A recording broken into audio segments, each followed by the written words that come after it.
Good morning and welcome back.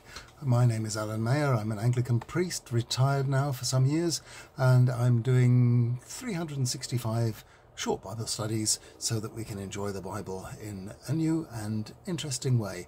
At the moment we're looking at the ministry of the prophets, and particularly at the prophets Isaiah and Jeremiah. And today we're looking at Isaiah chapter 43 verses 1 to 7. I'll turn you around so you can see the text. Listen, Israel, Yahweh, who made you, is speaking.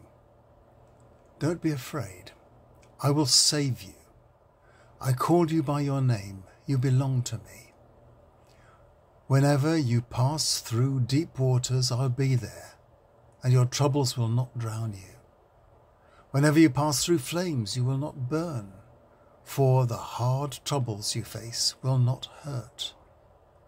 I am Yahweh your God, Israel's holy God, who rescues you. To set you free, I will not spare Egypt, Ethiopia, or Seba. I will give up whole nations to rescue you alive. You are so precious to me. I love and honor you, so fear not, I am with you. From distant east and farthest west, I'll bring your people home. I will tell the north to let them go, the south not to detain them.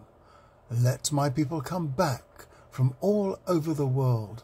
They belong to me, and I made them to bring me glory. The opening words of this passage have become a popular hymn in our lifetimes, and the words "Do not be afraid" have comforted many modern Christians. What we are reading today is a lyric written towards the end of the Babylon exile. And here the prophet is looking forward to the day, not too far away now, when God will bring his people home. The political situation is that Babylon is under pressure from Persian King Cyrus. And just 2 chapters later, we see Isaiah welcoming Cyrus's intervention, as he says in chapter 45, verse 4, the helper of God's servant Israel, his chosen people. Cyrus, the helper of God's servant Israel, his chosen people. By now, the disaster of 597 and 596 BC is 50 years in the past. That's 2 generations. And some of the exiles have grandchildren for whom Jerusalem is just a story told by the old people.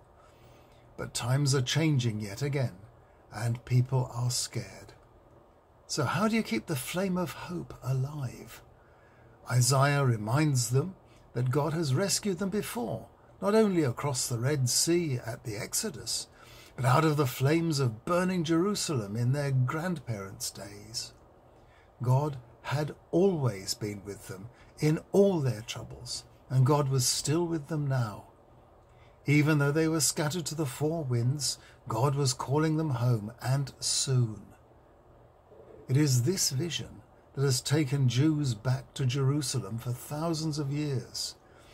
And in the faith of the Church, the new transcendent Jerusalem is seen as God's gift, God's eternal home for those who place their trust in him. He says to us too, do not be afraid.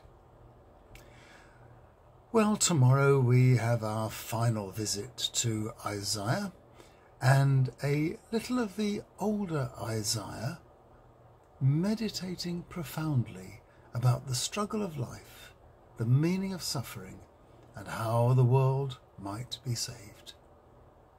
See you tomorrow.